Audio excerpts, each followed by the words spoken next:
Hi friends, అందరికీ నమస్కారం. మన నేచర్ మెడిటేషన్ ఛానల్ చూసే ప్రేక్షకులందరికీ ధన్యవాదాలు తెలియజేస్తున్నాము. స్వాగతం సుస్వాగతం కూడా. మరి ఈరోజు మన నేచర్ మెడిటేషన్ ఛానల్లో మనం చెప్పుకోబోయే గొప్ప టాపిక్ ఏంటో తెలుసా? మంచితనం గురించి, చెడ్డదనం గురించి. ఇదేంటి మంచితనం చెడుదనం ఏంటి అనే డౌట్ మీకు రావచ్చు. ఓకే, మంచితనం అనేది ఏంటంటే, మంచితనం మనిషిని కూడా దేవుణ్ణి చేస్తుంది. చెడ్డదనం రాజుని కూడా రాక్షసుడిగా మారుస్తుంది. ఓకే, ఈ యొక్క టాపిక్ మీద మీ మీ ముందుకు నేను రావడం జరిగింది. అసలు మంచితనం ఒక మనిషిని దేవుణ్ణి ఎలా చేస్తుంది అనే డౌట్ వచ్చిందా మీకు? Okay, okay. ఇప్పుడు రామాయణం తీసుకుందాం. రామాయణంలో రాముడు ఏంటి సాధారణంగా ఫస్ట్ రాముడు ఒక మానవుడి యొక్క అవతారంలో పుట్టాడు. ఆయన ఎంతో మంచి చేసుకుంటూ వెళ్ళాడు, జ్ఞానాన్ని పంచాడు, ఎంతో మంచి చేసుకెళ్ళాడు. జీవరాశులకైతేనో మనుషులకైతేనో అలా ఎంతో చక్కగా ఆయనకి తోచినంత మంచి చేస్తూ వెళ్ళాడు. మరి అప్పుడు ఆ మంచితనం ఆయన్ని ఏం చేసింది? దేవుణ్ణి చేసిందా? దేవుణ్ణి చేసి అయోధ్యకి రాజుని చేసి, అయోధ్యకు ఉన్న రాజుని ఏం చేసింది? దేవుణ్ణి చేసిందా చేయలేదా? ఓకే, చేసింది కదా. అలానే మనం మన మనం మనమే దేవుళ్ళు అని మనం చెప్పుకుంటే సరిపోదు. మనం చేసే పనుల్లో మంచితనం ఎప్పుడూ ఉండాలన్నమాట. ఓకే, మనం చేసే పనుల్లో నువ్వు 100 పనులు చెయ్యి, 1,00,000 పనులు చెయ్యి, అనవసరం. ప్రతిదీ కూడా వీలైతే మంచి చేయాలి తప్ప చెడు చేయకూడదు. ఓకే, ఇది మనకి ఉండాల్సిన మంచితనం అనమాట. ఓకే, నెక్స్ట్ పాయింట్ చెడ్డదనం. చెడ్డదనం రాజునైనా సరే రాక్షసుడిగా మారుస్తుంది. ఇది మన రెండో పాయింట్ కదా. చెడ్డదనం విషయానికి వద్దాం. అదే రామాయణంలో రావణాసురుడు ఉన్నాడు. ఆయన్ని మనం చెడ్డగానే చూసాం, చెడుగానే సంభవించాం, ఆయన్ని ఒక రాక్షసుడు అన్నాం. ఓకే, మరి అసలు ఆయన గొప్ప రాజు కదా, లంకకి అధిపతి కదా, గొప్ప రాజు కదా. ఆయనలో చెడ్డతనం ఎలా మొదలైంది?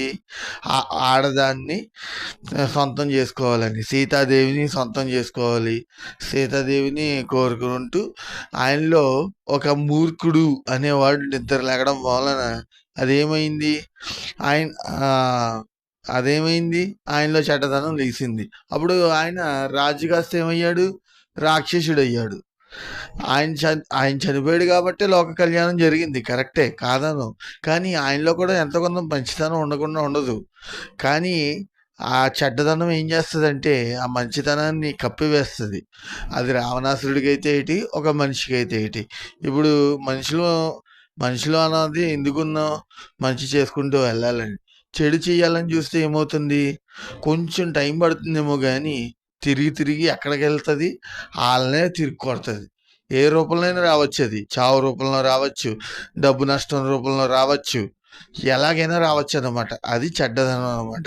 ఒక మనిషిని ఒక రాజునైనా సరే రాక్షసుని చేస్తుంది అనడానికి ఇదే నిదర్శనం. మన రావణాసుడి యొక్క కథ అనమాట అది. మంచితనం మనిషిని దేవుణ్ణి చేస్తే, చెడ్డదనం రాజునైనా సరే రాక్షసుడిని చేస్తుంది.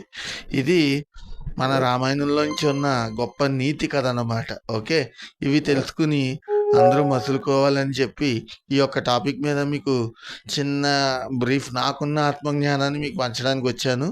మరి చూసుకున్నట్లయితే మనం మనుషులం కదా, మనం మంచివాళ్ళం. మనుషులకు మనుషులే సేవ చేసుకోవాలి, సాయం చేసుకోవాలి అంటారు. కానీ అది తప్పండి. మనుషులకి మాత్రమే కాదు, మనుషులు జీవరాశులకు కూడా సాయం చేయాలి, సేవ చేయాలి. ఎవడో చికెన్ షాప్ దగ్గర లేకపోతే మటన్ షాప్ దగ్గర ఆ జీవరాశులను చంపుతుంటే, అయ్యా ఏం పాపం చేసినాయి నీకు, వాటిని ఎందుకు చంపుతున్నావు? వాటిని చంపడం వల్ల, నువ్వు చంపడం వల్ల మిగతా వాళ్ళు తింటున్నారు. నువ్వు చంపడం ఆపేస్తే ఎవరు కూడా వాటిని తినరు కదా అన్న ఒక్క విషయం మీద ఏ మనిషి అయినా వెళ్ళి నిలబడి మాట్లాడగలిగితే దెబ్బకి ఎవరైనా సరే, ఏదైనా సరే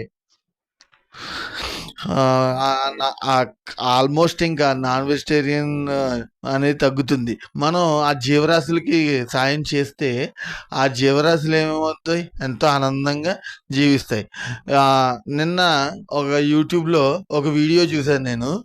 ఆ యాంకర్ వెళ్ళి మనిషిని ఆ ఇంటర్వ్యూ చేసేవాడిని అడుగుతుంది అనమాట.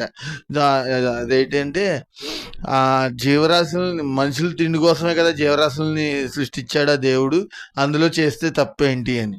అది అంత తప్పుడు క్వశ్చన్. అది క్వశ్చన్ ఆవిడ అడిగిందో తెలీదు, ఆవిడ చేత అడుగుపిచ్చారో నాకు తెలియదు, కానీ ఒక మనిషి జీవరాశుల్ని తినాలని రాసి పెట్టుంటే అది ఇంకెందుకు ఆకుకూరలు తింటున్నారు, ఇంకెందుకు కాయగూరలు?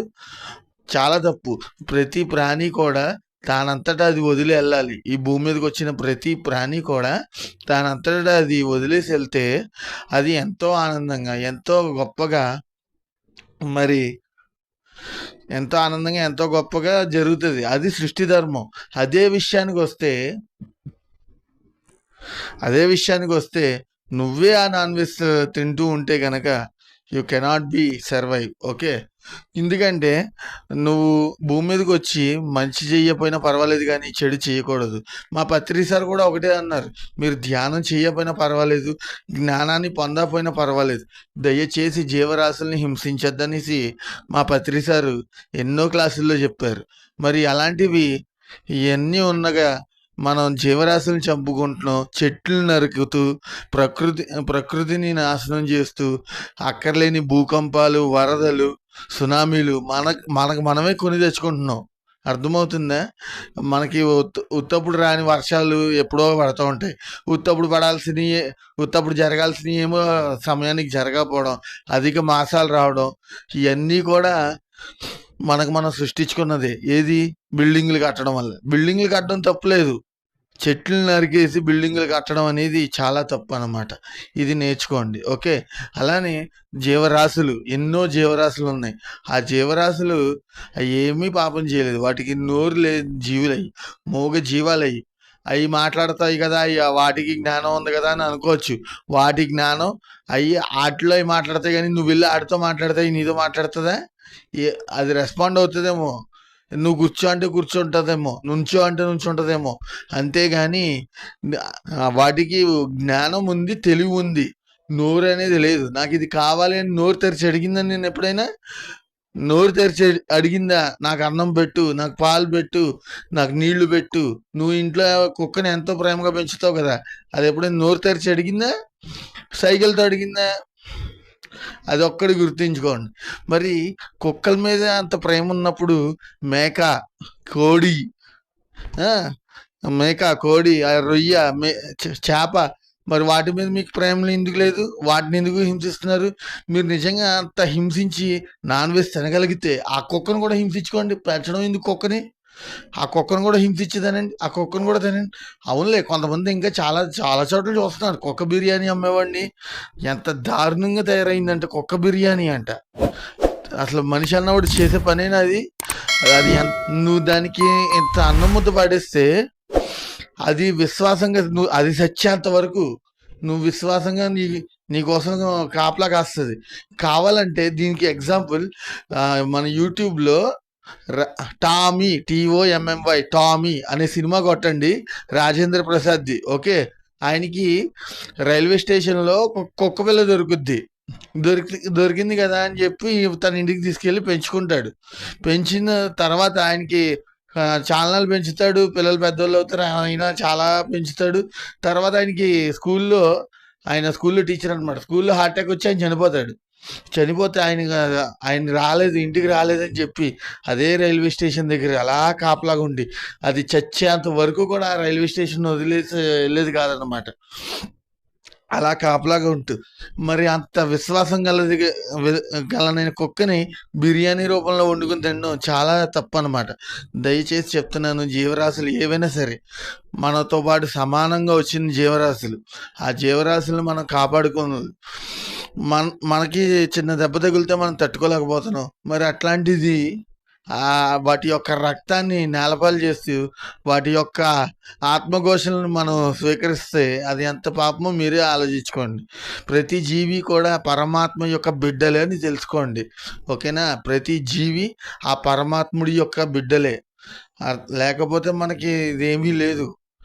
పిరమిడ్ మాస్టర్లు అందరూ ఎక్కడ వీలైతే అక్కడ వెళ్ళి చక్కగా శాకాహార ర్యాలీ చేస్తున్నారు. అలా శాకాహార ర్యాలీల్లో పాల్గొన్న ప్రతి పిరమిడ్ మాస్టర్స్కి కూడా ధన్యవాదాలు తెలియజేస్తున్నాము. ఎందుకంటే మరి ఆ జీవరాశుల మీద ఉన్న యొక్క ప్రేమ కాబట్టి అలాగా మేము ర్యాలీలు చేయడం అనేది జరుగుతుంది. మరి ఇది అన్నమాట. మరి జీవరాశులు రాక్షసుడు మనిషిని చంపితే ఆయన్ని రాక్షసుడు అంటాం. మరి మనిషి వెళ్ళి జీవుని చంపితే మరి మనిషిని ఏమనాలి? అదొక్కటి తెలుసుకోండి. అర్థమైందా? ఒక రాక్షసుడు వెళ్ళి మనిషిని చంపి తింటే ఆయన్ని రాక్షసుడు అని చెప్పి బిరుదిచ్చారే, మరి అది చెడ్డవాడు, అదో చండశాసనుడు, చెడ్డవాడు అన్నారే. మరి మనిషి జీవిని తింటే మనిషి ఎలా అయ్యాడు? వాడు రాక్షసుడే కదా అయ్యాడు. మరి వాళ్ళలో మంచితనం ఎక్కడుంది? అందుకే ఈ వీడియో చేయడం జరిగింది. మంచితనం మనిషిని కూడా దేవుణ్ణి చేస్తుంది.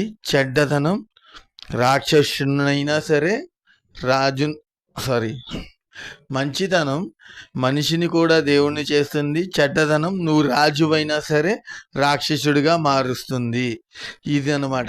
మేము చేసిన ఈ వీడియో కనుక నచ్చినట్లయితే అందరూ దయచేసి మన నేచర్ మెడిటేషన్ ఛానల్ని లైక్ చేయండి, షేర్ చేయండి, సబ్స్క్రైబ్ చేయండి. ఇంతవరకు మన ఛానల్ని ఆదరించినందుకు ప్రతి ఒక్క ప్రేక్షకులకి పేరు ధన్యవాదాలు. 7,000 సబ్స్క్రైబర్లు నేను రీచ్ అవడం అతి తక్కువ సమయంలో ఎంతో ఆనందాన్ని ఇచ్చింది నాకు. దయచేసి మీ అందరినీ కూడా నేను కోరుకునేది ఏంటంటే మన ఛానల్ని యొక్క వీడియోస్ని ప్రతి ఒక్కరు లైక్ చేయండి. మీరు చెప్పే పాయింట్స్ ఏమైనా ఉంటే కూడా కామెంట్ రూపంలో చెప్తే నేను ప్రతి కామెంట్కి రెస్పాండ్ అవ్వడం జరుగుతుంది. మరి మీ యొక్క విలువైన సమయాన్ని నా వీడియో చూడడానికి కేటాయించినందుకు అందరికీ కూడా పేరు ధన్యవాదాలు తెలియజేసుకుంటూ సెలవు తీసుకుంటున్నాను. నాకు ఇంతటి అవకాశాన్ని ఇచ్చిన నేచర్ మెడిటేషన్ ఛానల్ వారికి ధన్యవాదాలు. Thank you.